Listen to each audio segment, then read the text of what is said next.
graça e a paz de Deus, nosso Pai, e do Senhor Jesus Cristo, para os irmãos, para as irmãs, para toda a família brasileira, que Deus abençoe a nossa nação. Nós vamos continuar o nosso estudo bíblico sobre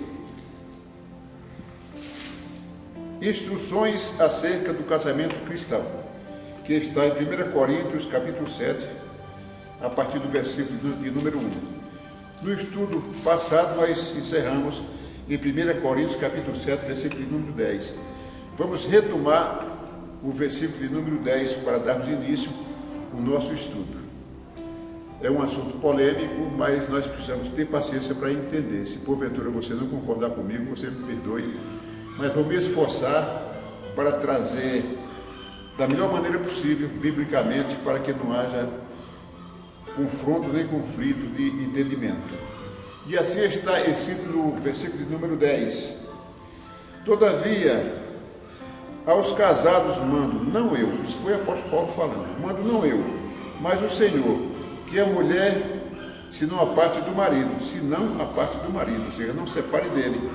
Se porém se apartar, que fique sem casar, ou que se reconcilie com o marido, e que o marido não deixe a mulher. Então a orientação de Cristo é que não haja separação. Penso eu que é numa situação de normalidade, numa situação suportável, porque o casamento precisa ser realimentado diariamente para que possa ter continuidade e não sofra interrupção nem separação, porque a separação não agrada a Deus. Mas quando há confronto no sentido de agressão, que possa atingir o amor é a estrutura central do casamento, o afeto, o amor é que sustenta o casamento, o respeito, a gratidão. Mas quando o amor é abatido ou destruído por agressões recorrentes, o casamento fica insustentável, principalmente quando há ameaça de morte. É melhor preservar a vida do que manter um relacionamento para destruir a vida, não é? Então, nesse caso, penso eu, que a pessoa precisa tomar uma providência no sentido de ausentar-se, de preferência para outro estado, se ele for muito agressivo, né? Porque tem gente aí matando mulher e mulher matando marido. Nós sabemos disso, inclusive, dentro da igreja, mulheres mandando matar o marido. Já pensou? Isso é muito grave, é muito cruel. Então, nós precisamos estar atentos para preservar a nossa vida, preservar o nosso relacionamento, sendo o casamento num estado normal e suportável. Não é porque o marido criou uma barriguinha a mais que a mulher vai dizer, não te quero mais por causa da barriga. E a mulher também ganhou uns quilinhos a mais, está mais bochechuda, não é por isso que o marido vai deixar a mulher, não. É melhor se cuidar de forma que um aceite o outro e vão criando os seus filhos e educando, porque os filhos são herança do Senhor. Veja o que diz Marcos, capítulo número 10, versículos 6, 7, 8, 9, 11 e 12. Vamos para o versículo de número 6. Está assim escrito: porém, desde o princípio da criação, Deus os fez macho e fêmea. Por isso deixará o homem a seu pai e a sua mãe e unir-se-á a sua mulher, e serão os dois uma só carne. E assim já não serão dois, mas uma só carne. A unidade. Então, separar é como rasgar. Esse rasgar seria na parte sentimental, emocional, e fica um registro na memória quando há uma separação. Portanto, o Senhor não recomenda isso, não recomenda separação. E o versículo 9 fala assim: portanto, o que juntou Deus não separa o homem. É uma responsabilidade, Deus juntou, não separe, não é? A não ser quando tem uma anormalidade grande no casamento, com agressões, risco de morte e assim vai. E quando isso é recorrente. Então, quando não há conserto, penso eu que a pessoa precisa separar e ausentar-se, de preferência para bem longe, por causa do agressor. Não é porque o marido ficou mais cheinho, ou a mulher ficou mais cheinha também, que a pessoa vá querer buscar um outro relacionamento. Se fizer, adultera, não é? Então veja, o versículo de número 11 está assim escrito: qualquer que deixar sua mulher e casar-se com outra, adultera com ela. E se a mulher deixar o seu marido e casar-se com outro, adultera também. Então, Jesus disse que adultera, não é certo isso, não é adulterar.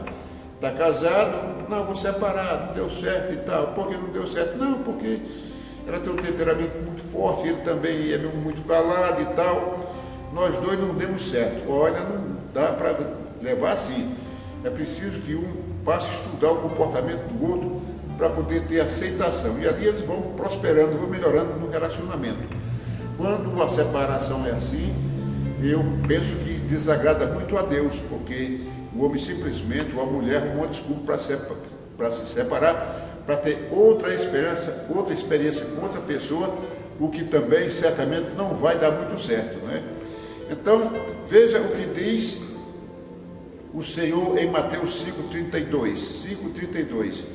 Mateus 5,32 fala assim. Vamos ver o que está escrito. Eu, porém, vos digo que qualquer que repudiar sua mulher, a não ser por causa de prostituição, a prostituição é uma exceção. Faz que ela cometa adultério, e qualquer que casasse com outra repudiada cometa adultério. Então, separou, juntou-se ou casou-se com outra, adulterou, está em pecado de adultério. Mas, seguindo aqui para o Mateus 5, versículo de número 28, o negócio fica mais sério para nós, né? Eu, porém, vos digo que qualquer que atentar numa mulher para a cobiçar, já em seu coração cometeu adultério com ela. Ou seja, não precisa nem o contato físico, só em intencionar, só em pensar. Então já cometeu adultério com ela. Então veja que isso é muito sério. Como nós vamos fazer? Porque quando nós passamos em um lugar, isso é normal, passa uma mulher bonita, a pessoa vê e olha. Ele vê e observa. O olhar é a observação. E da mesma forma, passa uma pessoa elegante, um homem elegante, a mulher vê e observa. Isso é quase natural. Mas existe um probleminha aí. O ver, ele é sintético, ou seja, é uma projeção visual descomprometida e sem interesse. Então nós podemos ver, né, e sem gerar o interesse. Mas o olhar é analítico, ou seja, o olhar instiga, o olhar prende a atenção, provoca a reação e remete ao pensamento, ou seja, a pessoa passa a achar bonito, pensa e começa a pensar a respeito. Então, está o perigo aí, porque nós podemos, ao ver a pessoa, começar a analisar, né, o perfil, a estética, a beleza, etc. Quando se faz isso sem intenção, a gente passa bem, mas o perigo é que pode mover algum sentimento, e quando move o sentimento, a pessoa já adulterou. Então, o olhar, o ver e o olhar se complementam. Nós precisamos disciplinar a nossa mente para nós aprendermos a ver sem observar, no caso de uma mulher. Então, veja, quando passa um carro bonito, a pessoa olha e vê, observa a beleza daquele carro. Mas quando passa um carro velho, a gente só vê e não olha, não observa, né? Assim é com o homem e é com a mulher. Nós precisamos disciplinar nossa mente desse jeito para evitarmos o pecado de adultério. Em 1 Coríntios, capítulo 6, versículo 10, está escrito assim: não erreis, nem os devassos, nem os idólatras, nem os adúlteros, nem os efeminados, nem os sodomitas, nem os ladrões, nem os avarentos, o avarento está aqui também, viu? Nem os bêbados, nem os maldizentes, nem os roubadores herdarão o reino de Deus. Então, como nós vamos fazer? Porque muita gente já separou e casou-se com outra pessoa e adulterou, está no pecado de adultério. E agora, como fazer? Como seria isso? O adultério seria aquele adultério recorrente, a pessoa que se vicia em adulterar e não se reporta a Cristo, não reconhece Cristo nem o seu poder nessa palavra e vai levando a vida desse jeito. Então esse não vai herdar o reino de Deus. ele não vai habitar nas mansões celestiais, conforme aqui está escrito. Mas está tudo perdido? Não, para Deus não existe nada impossível, nós estamos no estado da graça. Então vamos ler 1 João capítulo 1, versículo 9 e 10. Vamos ler o que está escrito. Se confessarmos os nossos pecados, Ele é fiel e justo para nos perdoar os pecados e nos purificar de toda a injustiça. Então, Ele nos purifica. Então, se nós confessarmos os nossos pecados, Ele é fiel para nos justificar e nos limpar. Então, é preciso que haja um reconhecimento do homem. Sabe aquele ladrão na cruz do Calvário? Aquele homem deve ter feito coisas horríveis, não tem registro bíblico, mas deve ter roubado, deve ter matado, alguma coisa por aí. Porque ele estava na morte de cruz, uma morte de vergonha. Um blasfemou contra Jesus e o outro disse: homem, não faz isso, você não teme nem a Deus. Disse Jesus: lembra-te de mim quando entrares no teu reino. Aí Jesus imediatamente percebeu que aquele homem reconheceu a Cristo como Salvador. Ele reconheceu a Cristo como Senhor. Isso foi instantâneo. E ele pediu o perdão de forma introspectiva. E Jesus registrou isto e disse: hoje mesmo estarás comigo no paraíso. Veja que esse pecado, o pecado desse homem, deve ter sido muito grave, né, para receber a morte de cruz. E o versículo 10 fala assim: se dissermos que não pecamos, fazemo-lo mentiroso, e a sua palavra não está em nós. Então, se eu falar que eu não peco, eu estou mentindo. Todos nós pecamos e todos nós estamos sujeitos a pecar. Então, tem essa grande saída para nós, quando nós pecamos de alguma forma, que seja por adultério, que seja por outro motivo, nós confessamos ao Senhor. Mas é preciso reconhecer, como aquele ladrão reconheceu, sabe? Que Jesus é o Senhor, é o Rei da Glória, é o bendito, é o Príncipe da Paz. Tudo isso que nós sabemos acerca do Senhor Jesus. E seguindo para João, capítulo 2, versículo 1, fala o seguinte: meus filhinhos, essas coisas eu vos escrevo para que não pequeis. E se alguém pecar, pode ser qualquer pecado, adultério, que seja a pessoa mentiu ou subtraiu alguma coisa de alguém, temos um advogado, ele hoje é nosso advogado, para com o Pai, Jesus Cristo, o justo. Então você veja que não existe pecado que não seja perdoado, né? Se nós erramos por alguma coisa, precisamos reconhecer que nós erramos. Não endurecer o coração, dizer: não, eu fiz, mas eu não me arrependo, eu sou muito macho, eu sou de uma família, a cultura familiar a qual eu pertenço é desse jeito, as pessoas tomam decisão e está decidindo.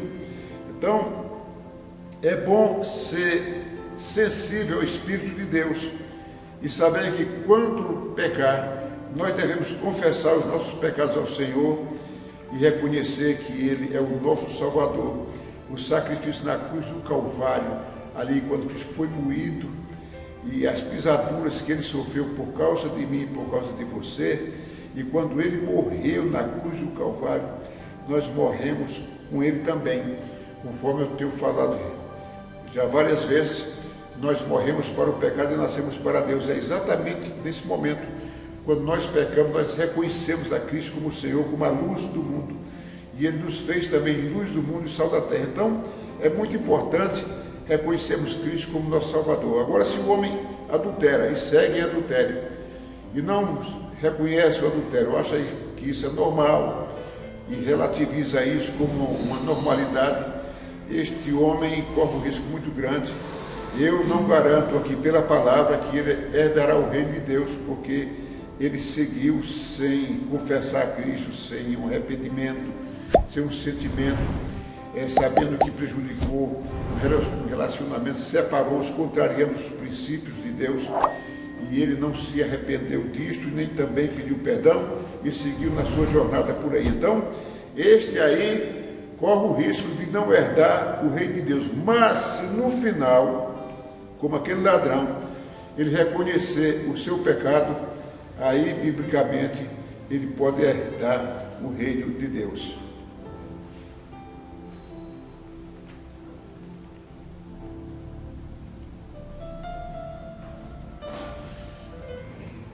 Também em 2 Coríntios, capítulo 5, versículo 17, está escrito assim: se alguém está em Cristo, nova criatura é. As coisas velhas já passaram, e eis que tudo se fez novo. Então a página foi virada, tudo aquilo foi virado. Cristo cancelou o pecado daquele que confessou. Então nós não podemos andar muito preocupados, nós não podemos dizer assim: olha, eu vou separar de minha mulher porque tenho essa chance, né? Eu posso pedir depois perdão a Deus, depois de confessar o meu pecado, pedir perdão a Ele, e Ele vai me perdoar. Ele já faz isso planejado e consciente, isso corre um risco, né? Mas quando o homem faz por ignorância, ou que faz por uma necessidade, ou um problema que aconteceu que ele não suportou, que gerou nele a necessidade de afastar-se do relacionamento, e que ele perdeu o controle, ou seja, essa situação fugiu do controle dele, então é diferente. Mas quando o homem planeja, aí Deus sabe, né? Quando a coisa é sincera e quando a coisa não é. Então não dá para brincar com Deus, porque Ele sabe todas as coisas e interpreta os nossos pensamentos e as nossas ações, todas o Senhor sabe. Portanto, é preciso ter o cuidado. Agora, para quem é casado com descrente, eu vou fazer uma leitura e um comentário breve para quem é casado com a descrente.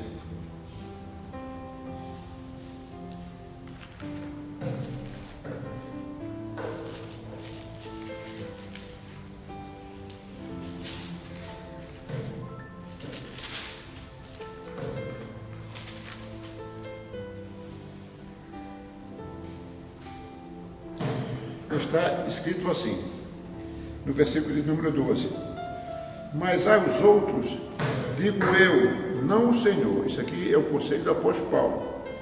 Se algum irmão tem mulher descrente e ela consente habitar com ele, não a deixe, não separe dela. Você vê que Deus é contrário ao divórcio, é contrário à separação. E assim, combinando com o princípio de Deus, Paulo está falando, não a deixe. E se uma mulher tem marido descrente e ele consente em habitar com ela, não o deixe também, permaneça, não separe. É melhor estar junto do que separar. Porque o marido descrente é santificado pela mulher e a mulher descrente é santificada pelo marido. De outra sorte, os vossos filhos seriam imundos, mas agora são santos. Então, veja que o apóstolo Paulo recomenda que, havendo um casamento, né, um julgo desigual, não separe. Não separe porque não fica bem e depois contraria o princípio de Deus. Então é melhor permanecer casado com o marido com a mulher, porque um santifica o outro. E a mulher, quando é crente, começa a orar pelo marido, e ela começa a exercer a sua fé e também gerar algo positivo, favorável em relação à vida do seu companheiro, de forma que a palavra de Deus não volta vazia, e ele, ao ouvir a palavra do Senhor, ele vai se adaptando, recebendo a mensagem, ele vai assimilando a mensagem do Senhor e acaba se convertendo em um determinado momento. Ele se converte, melhor do que separar e ele nunca querer saber de Cristo, por causa principalmente da separação com a mulher que era crente. Então, da mesma forma, o homem santifica a mulher, e ele, ao santificar a mulher vai recebendo a mensagem do Senhor, e vai recebendo a luz, e os filhos são beneficiados, e assim eles vão vivendo em unidade, conforme a vontade de Deus. Pois bem, e agora o versículo número 15. Mas se o descrente se apartar, aparte-se, porque nesse caso o irmão ou irmã não está sujeito à servidão, mas Deus chamou-nos para a paz. Então, Paulo está falando o seguinte: se o descrente se apartar, ou seja, se ele não quiser conviver com a mulher ou a mulher com o marido, porque o crente não vai seguir a mesma jornada mundana dele, e ele acha que a mulher deve seguir na sua mesma pegada mundana, o marido também. Então, se é para seguir, é preferível que se aparte do que seguir para uma vida de pecado. Então, por causa da salvação e por causa da santificação, é preferível não negar a fé. É preferível separar do que negar a fé. Só é um caso extremo, quando um não quer, que ele diz: olha, eu não te aceito mais porque você não me segue, você não vai para as festas, você não bebe, você não dança, você não faz isso nem aquilo, você não faz as coisas que o mundo oferece. Então, eu não te quero, eu vou me separar. Então, que separe, mas a pessoa não pode negar a fé, porque dessa forma ela dá preferência a Deus e a sua palavra. Então, é preciso entender essas coisas. Portanto, a separação não é um projeto de Deus, mas quando ocorre, por uma situação ou outra, é necessário reconhecer o seu pecado, confessar o seu pecado e buscar a santificação no Senhor. Então, irmãos, está escrito em Atos 16, versículo de número 31. Crê no Senhor Jesus e será salvo tu e a tua casa. Mas como será salvo tu e a tua casa? Conforme eu disse, a pessoa crente é luz no meio da família. E é gerado um sentimento espiritual no âmbito familiar. E as pessoas vão se orientando pela palavra e vão passando a aceitar aquela palavra. Então, não é bom que haja separação.